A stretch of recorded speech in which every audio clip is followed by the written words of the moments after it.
Baik, Assalamualaikum warahmatullahi wabarakatuh. Selamat pagi semuanya. Pada kesempatan hari ini, kita akan diskusi tentang zat gizi dan angka kecukupan gizi. Nah, seperti yang kemarin sudah saya sampaikan sebelumnya, bahwa di dalam ilmu gizi itu adalah kita nanti akan mempelajari tentang makanan, ya, sekaligus dengan substansi-substansi yang terkandung dalam makanan tersebut. Jadi tidak hanya sekedar makanan, kemudian jenisnya tidak, tetapi adalah substansi yang terkandung di dalam makanan tersebut.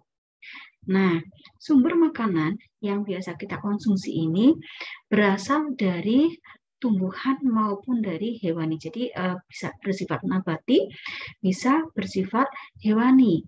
Yang mana baik keduanya ini sebetulnya tugasnya adalah untuk supaya kita bisa memperoleh energi.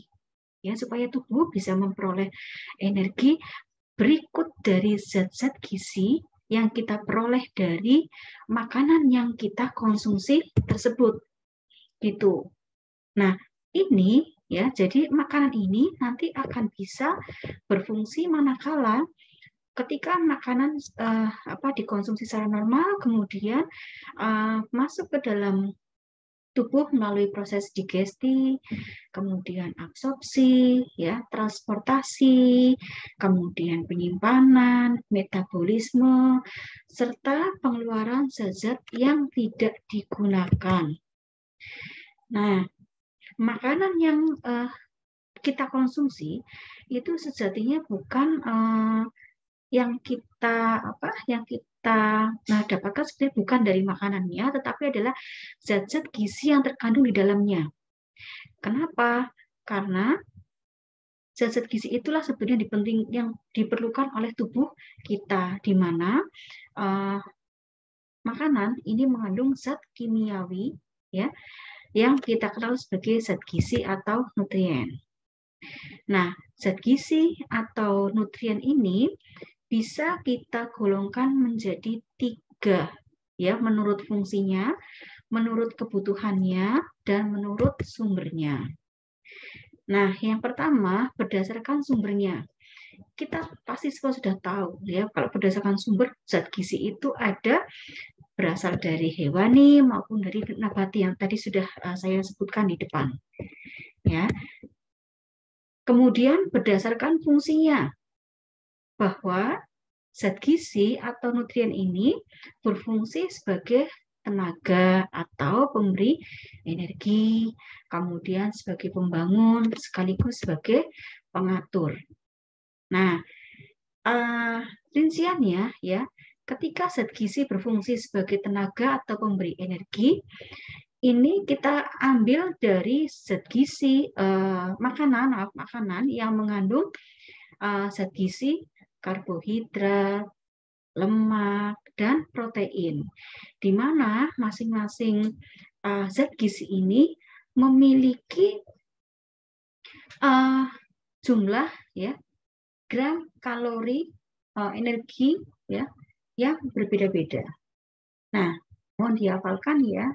Jadi ketika kita mengkonsumsi 1 gram karbohidrat, itu energi yang kita dapatkan atau kita peroleh adalah sebesar 4 kalori.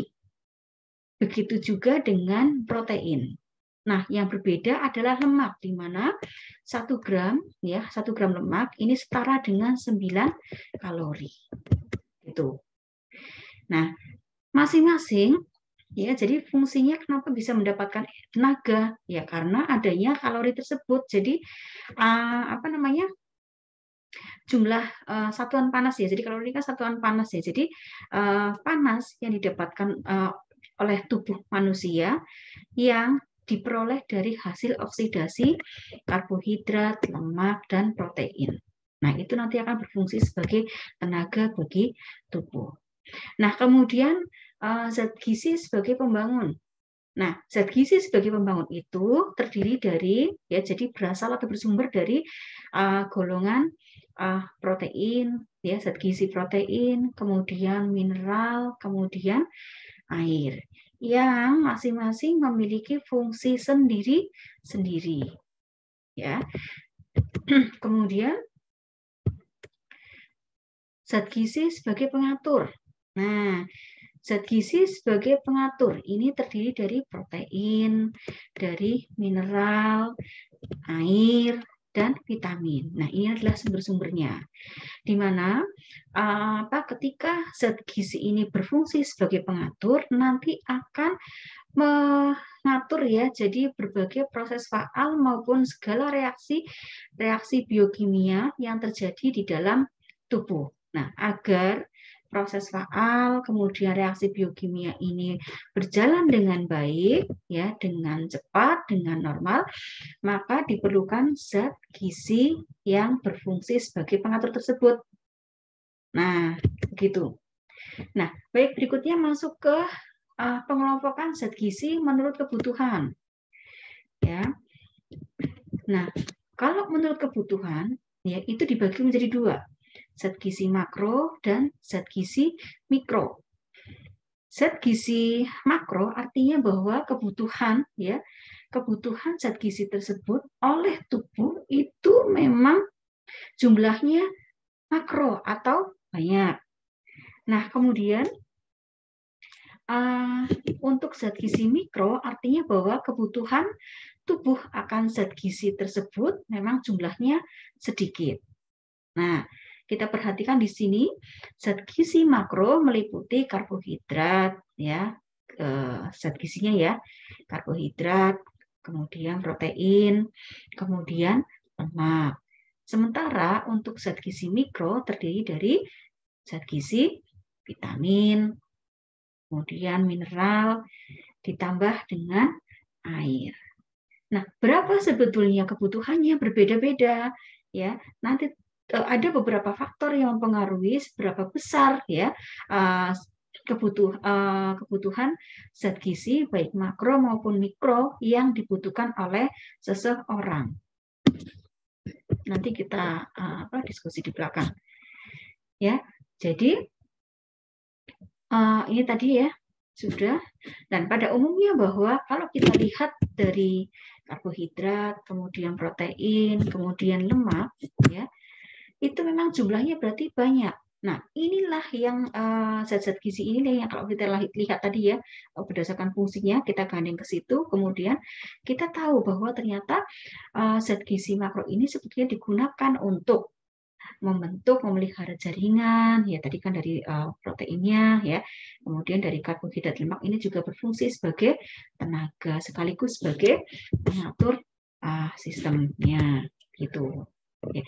Nah, kemudian di dalam protein, ya, di dalam zat gizi protein ini terdiri dari berbagai jenis dan jumlah asam amino ya, asam amino esensial maupun yang bersifat non esensial ya.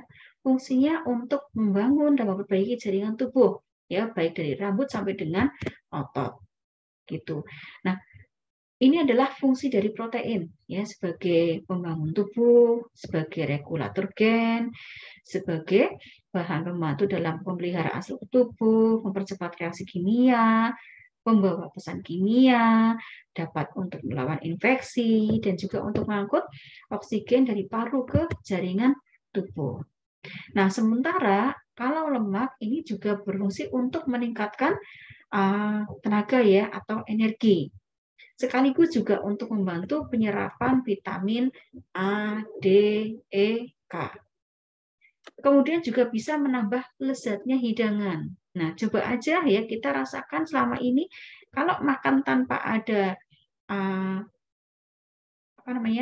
bahan makanan ya yang memiliki kandungan lemak ya, contohnya misalkan daging-dagingan ya, misalkan seperti itu.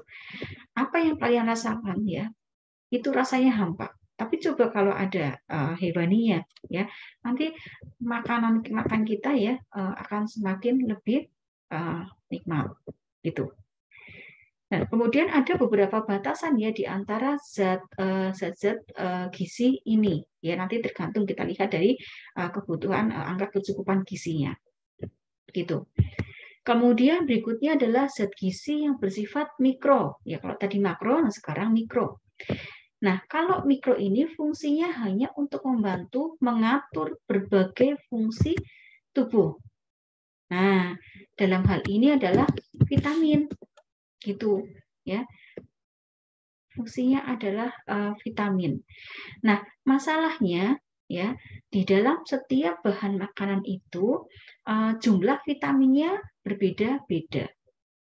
Nah, sehingga kemudian berdasarkan dari sifatnya pun juga itu nanti ada yang cepat rusak, ya ada yang gampang rusak, ada yang enggak. Gitu sehingga bagaimana ya supaya kita bisa mengkonsumsi berbagai macam bahan atau sumber makanan, tetapi tetap dengan mempertahankan vitamin. Nah, maka kita harus perhatikan bagaimana cara kita mengolah bahan makanan yang tinggi vitamin atau yang mengandung vitamin tertentu, sekaligus bagaimana cara penyimpanannya. Nah, vitamin ini ada dua jenis, vitamin yang larut dalam air dan vitamin yang larut dalam lemak. Kalau lemak gampang ya, adek gitu ya. Tetapi kalau untuk vitamin larut dalam air ini yang jenisnya agak banyak ya. Nah, nanti kita belajar secara mandiri ya. Kemudian ya, ini adalah beberapa keadaan di mana ketika seseorang mengalami defisiensi vitamin yang larut dalam air ya, jadi ada beberapa jenis vitamin tadi itu ya. Bisa kita lihat ada defisiensi ya, ada gangguannya yang disebut dengan beriberi, ada glossitis, ada pellagra, ada peripheral neuritis, ada anemi ya, ada scurvy. Nah, kemudian vitamin larut lemak. Jadi tadi kan ada ADEK. Masing-masing memiliki fungsinya sendiri-sendiri. Ya, vitamin A untuk penglihatan, D ya untuk membantu metabolisme kalsium dan fosfat.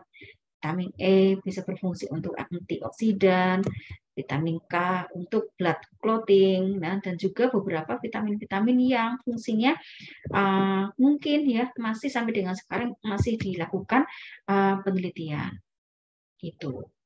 Nah,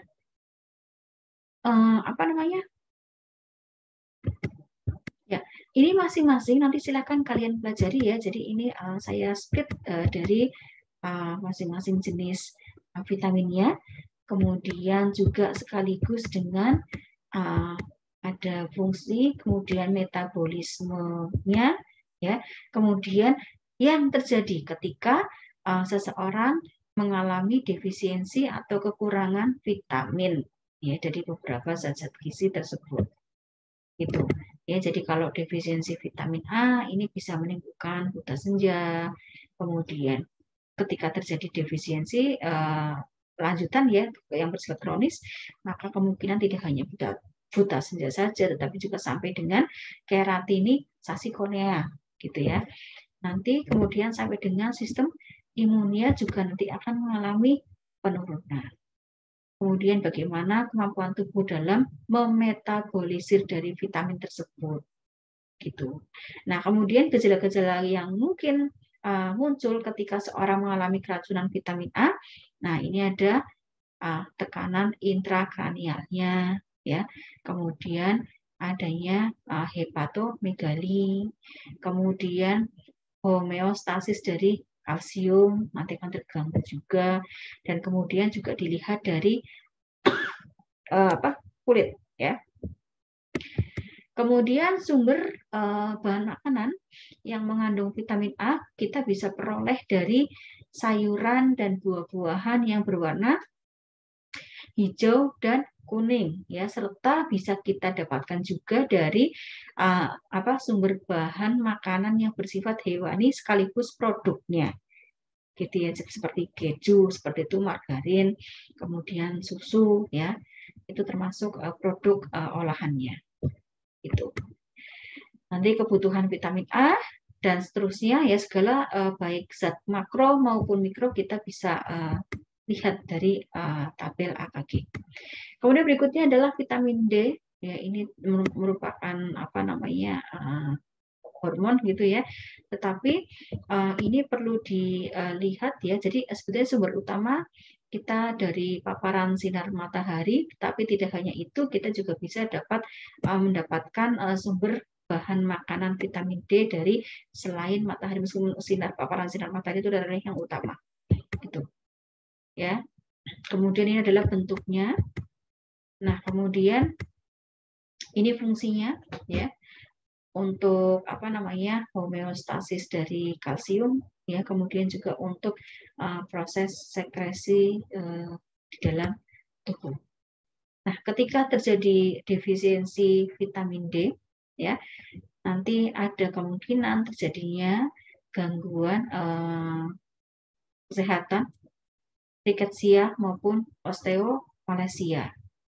Nah, ketika seseorang mengkonsumsi vitamin D secara berlebihan, ya, ini sebetulnya tidak berbahaya. Tetapi disebutkan juga bahwa ternyata ketika terjadi hipervitaminosis, nanti ada kejadian yang tidak menguntungkan, adanya kalsifikasi pada bayi, ya, pada jaringan lunak pada bayi, serta kemungkinan kerapuhan tulang serta adanya resiko untuk mengalami batu ginjal. Nah, ini adalah vitamin D, sumber-sumbernya, ya, bisa kita lihat.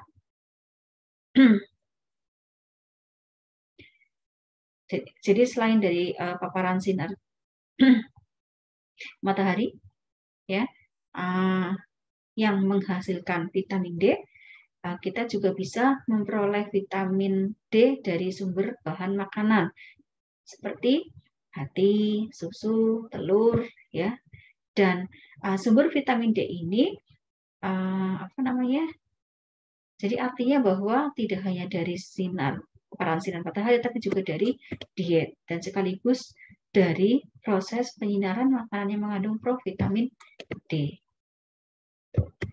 Nah, kemudian vitamin E. Vitamin E ini agak unik ya, karena ketika terpapar oleh sinar ultraviolet, maka aktivitas dari atau fungsi dari vitamin E itu sendiri akan mengalami kerusakan. Gitu. Dan secara umum bahwa fungsi vitamin E terutama untuk antioksidan, ya, kemudian juga bisa sebagai kofaktor dalam transfer elektron, kemudian untuk integritas tot dan jaringan serta sel darah merah. Tuh. Kemudian ini ketika seorang mengalami defisiensi vitamin E, maka resiko terjadinya gangguan sistem reproduksi, kemudian adanya distrofi otot, serta kemungkinan adanya gangguan pada eritrosit. Nah, ketika seseorang mengalami hipervitaminosis E, ya, maka resiko untuk matanya menjadi kabur serta mengalami pusing. Nah, kemudian berikutnya vitamin K. Vitamin K atau vitamin koagulasi. Ada 3, vitamin K1, K2, dan K3. Phylloquinone, menaquinone, dan menadion. Ini adalah fungsinya untuk memelihara kadar normal dari faktor pembekuan darah, serta sebagai komponen koenzim dalam proses fosforilasi oksida. Ini adalah proses metabolismenya. Kemudian ketika terjadi defisiensi vitamin K, itu kemungkinan resikonya tidak ada, tetapi ketika terjadi hipervitaminosis K, maka bisa terjadi pemecahan eritrosit yang berlebihan. Kemudian ini adalah sumber bahan makanan ya yang mengandung vitamin K, bisa diperoleh dari tumbuh-tumbuhan berwarna hijau, ya. Kemudian ada dari sumber hewani dan sekaligus disintesa oleh bakteri usus. Kemudian vitamin yang larut dalam air. Nah, ini jenisnya banyak ya, sehingga tentu saja berdasarkan struktur kimianya ya. Jadi struktur kimia pasti akan bermacam-macam. Ini berfungsi sebagai koenzim dan dapat diekskresi melalui urin ya, sehingga tidak menyebabkan keracunan. Nah, ini adalah berbagai jenis vitamin B ya. B1, B2, B3, B5, B6, B7, B9, B12. Ini adalah vitamin-vitamin yang terkenal dan yang dianggap penting. Nanti sekaligus minta tolong dihafalkan ya. B1 tiamin, ya B2 riboflavin, B3 asam pantotenat, B5 niacin atau asam nikotinat, B6 piridoksin, B7 pektin atau vitamin H, B9 asam folat, B12 cyanokobalamin. Nah, nanti masing-masing ini juga sama dengan yang tadi ya. Jadi ada saya sampaikan untuk metabolismenya, kemudian untuk ketika seseorang mengalami defisiensinya. Ya. Kalau kekurangan vitamin B1 dan seterusnya itu kurang lebih memang hampir mirip. Kemudian sumber bahan makanannya pun juga hampir mirip. Ya, jadi nanti silakan kalian baca. Ya, jadi ini apa namanya berbagai jenis dari vitamin yang larut dalam air, ya. Dan masing-masing pun nanti juga akan memiliki apa namanya jenisnya sendiri. Bentuknya juga pasti akan berbeda-beda. Ya. Baik, ini memang agak banyak. Nah, artinya bahwa ketika kita ingin ya supaya kebutuhan zat gizi makronya tercukupi, kemudian zat gizi mikronya juga tercukupi, kita nanti akan melihat dari berdasarkan dari piramida makanan ini. Jadi ketika kita berpatokan pada piramida makanan ini, nanti kurang lebih ya kalau memang apa namanya kita bisa melakukan dengan baik dengan melakukan berdasarkan dari kebutuhan kecukupan zat gizi yang cukup ya, nanti kita akan bisa memperoleh apa namanya status gizi yang baik pula. Nah, selama ini yang kita bayangkan adalah dalam satu porsi makanannya ya, itu yang paling besar adalah zat gizi karbohidrat. Iya, ya. Jadi memang karbohidrat itu memang yang paling persentasenya paling banyak. Ya, tetapi bukan berarti bahwa di dalam satu piring yang kita konsumsi itu memang benar-benar jumlahnya harus banyak. Artinya satu piring mantep gitu ya. Jadi betul-betul nasinya itu satu piring ujung gitu ya. Nah, kemudian baru nanti ada pelengkapnya, ada sayuran, ya ada apa namanya lauk hewani mungkin. Nah, seperti itu. Nah, tetapi pada dasarnya nanti akan ada penghitungan sendiri-sendiri ya di antara ini. Nah, yang perlu diperhatikan adalah terutama untuk jadi kita tidak setelah ada golongan karbohidrat kemudian yang kita pikirkan adalah lauknya ya, lauk dalam hal ini kalau orang Indonesia kalau bilang lauk itu berarti kan hewani. Tidak ya, justru kita lebih mementingkan dari sayurannya. Jadi apa? Karbohidrat. Setelah itu baru di atasnya kita lihat ini ya ada golongan sayuran dan juga buah-buahan. Itu yang kita dahulukan. Nah, kalau sayuran dan buah-buahan sudah tersedia, baru nanti berikutnya ya seberapa besar yang harus kita siapkan untuk apa namanya hewani maupun nabati gitu sekaligus dari hasil olahannya. Kemudian yang perlu kita perhatikan juga nanti paling ujung sendiri ya. Jadi bagaimana kita akan menggunakan garam, kemudian gulanya ya yang kita gunakan untuk masak atau mungkin untuk membuat minuman ya, kemudian sekaligus dengan jumlah minyak atau lemak yang kita gunakan untuk memasak. Nah, kemudian berikutnya adalah mineral. Tadi vitamin ya. Mineral ini ada yang bersifat makro maupun mikro. Jadi ini juga sama saja.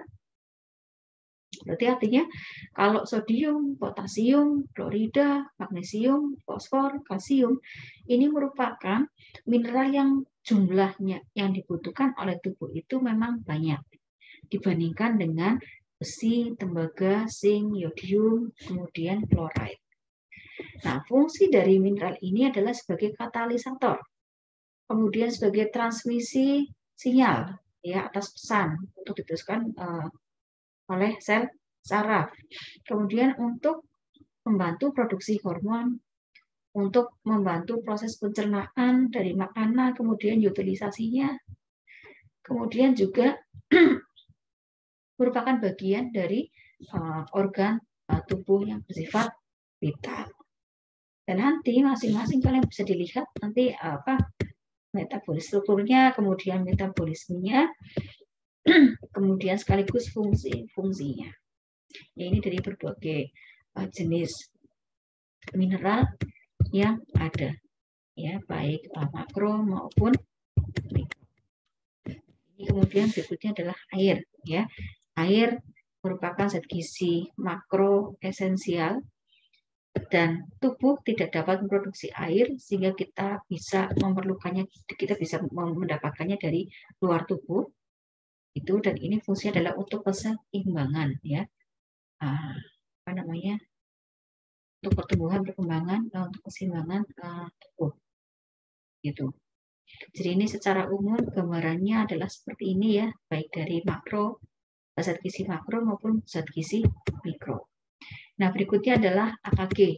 Ya, jadi untuk kita bisa mencukupi kebutuhan dari zat gizi makro maupun mikro, ya, maka kita harus melihat dari angka kecukupan gizi. Ya, angka kecukupan gizi ini secara umum bisa kita coba nanti kalian ini ya googling gitu ya, AKG Indonesia yang terbaru. Ya, itu nanti silakan kalian download tabelnya. Jadi itu nanti memuat tabel gitu ya. Nah, di dalam tabel itu nanti kita bisa perhatikan ada beberapa faktor, ada beberapa variabel ya yang untuk kita menentukan seberapa sebetulnya AKG dari seseorang ya berdasarkan jenis kelaminnya dan seterusnya. Nah, AKG ini ya disusun berdasarkan dari standar WHO atau FAO. Kemudian juga selain dari standar WHO FAO juga dari hasil survei gizi. Ya, kalau jadi setiap negara nanti kan melakukan survei gizi. Nah, hasil dari survei gizi inilah yang menjadi dasar salah satunya ya sebagai dasar untuk penyusunan AKG tersebut. Juga dilihat dari kemampuan penyediaan makanannya, kemudian bagaimana dengan kondisi masyarakat, kemudian sekaligus sosial ekonominya. Ya, jadi nanti untuk angka kecukupan gizi ini nanti dari situ kita akan bisa tahu ya taraf konsumsi untuk zat-zat gizi yang bersifat esensial yang memang betul-betul dibutuhkan oleh tubuh ya. Dan ini angka yang tertera di dalam tabel tersebut itu memang setidaknya merupakan minimal kebutuhan ya yang harus dipenuhi oleh seseorang. Dalam hal ini adalah orangnya yang sehat. Kalau yang orangnya tidak sehat nanti akan ada penghitungan sendiri. Itu. Nah, di dalam tabel tersebut ya nanti akan ada variabel-variabel yang muncul seperti ya umurnya, kemudian jenis kelaminnya, kemudian dasarnya juga dari aktivitas fisiknya. Gitu. Ya. Nah, kemudian manfaat dari AKG. Ya, pertama adalah untuk merencanakan dan menyediakan suplai pangan penduduk atau kelompok penduduk tertentu. Kemudian menginterpretasikan data konsumsi makanan perorangan atau mungkin kelompok penduduk tertentu. Untuk melakukan perencanaan perbaikan makanan institusi, artinya ketika misalkan seperti di kalau misalkan di sekolah SPN gitu ya, SPN itu kan merupakan satu institusi tertentu. Nah, kita bisa untuk menentukan seberapa besar angka kecukupan gizi mereka, sehingga nantinya kita bisa menentukan berapa standar dari ransum yang harus kita berikan di masing-masing orang tersebut secara umum. Kemudian untuk menerapkan standar bantuan pangan, terutama untuk mereka-mereka yang dalam keadaan kondisi darurat, seperti misalkan bencana alam, begitu. Kemudian manfaatnya juga untuk menilai kecukupan persediaan pangan, untuk merencanakan program penyuluhan gizi, ya. Jadi pendidikan gizi pun kita juga nanti akan tahu, ya, berdasarkan dari AKG-nya, ini kira-kira targetnya siapa dan apa yang harus kita berikan sebagai program dalam pendidikan gizi dan kesehatan bagi masyarakat. Kemudian mengembangkan produk pangan baru dalam industri dan menetapkan pedoman untuk labeling gizi. Ya, jadi untuk makanan kan pasti kan akan ada di dalam kemasannya kan ada labeling ya. Jadi sebetulnya dalam satu kemasan makanan tersebut nanti kandungan zat gizinya berdasarkan AKG itu berapa persennya. Nanti kita bisa sering kita lihat sebetulnya.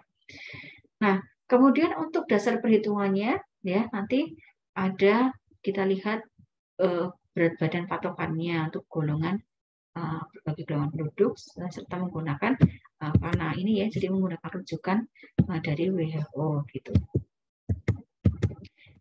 Nah, jadi ada umur, jenis kelamin, kemudian ada tinggi badannya, ada berat badannya, ada aktivitasnya. Jadi nanti semua variabel itu nanti akan tampil di dalam tabel AKG tersebut. Termasuk juga untuk kondisi khusus ya. Jadi nanti akan ada penghitungan untuk kebutuhan gizi bagi ibu hamil dan juga ibu menyusui. Kemudian ketika kita sudah bisa menentukan anak usia misalkan kelompok umur tertentu, jenis kelaminnya apa, kemudian nanti kita bisa ya lihat di situ kebutuhannya kira-kira untuk zat makro, misalkan dari karbohidratnya, proteinnya, lemaknya, kemudian zat mikro, ya tadi ada berbagai zat, berbagai vitamin, ya jenis vitamin, kemudian mineral yang kurang lebih jumlahnya adalah 22 zat gizi. Di situ tabel ada semua.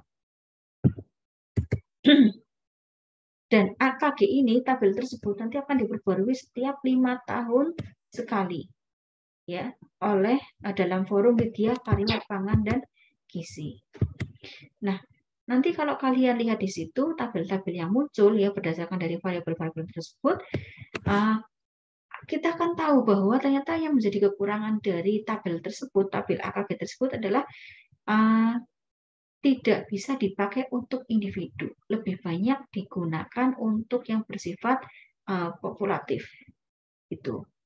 Dan penelitiannya artinya bahwa ketika AKG disusun itu dasarnya itu dari survei atau penelitian yang dilakukan kurang representatif. Artinya kita bayangkan bahwa tadi kan disebutkan ya bahwa untuk pembaruan dari AKG itu 5 tahun sekali.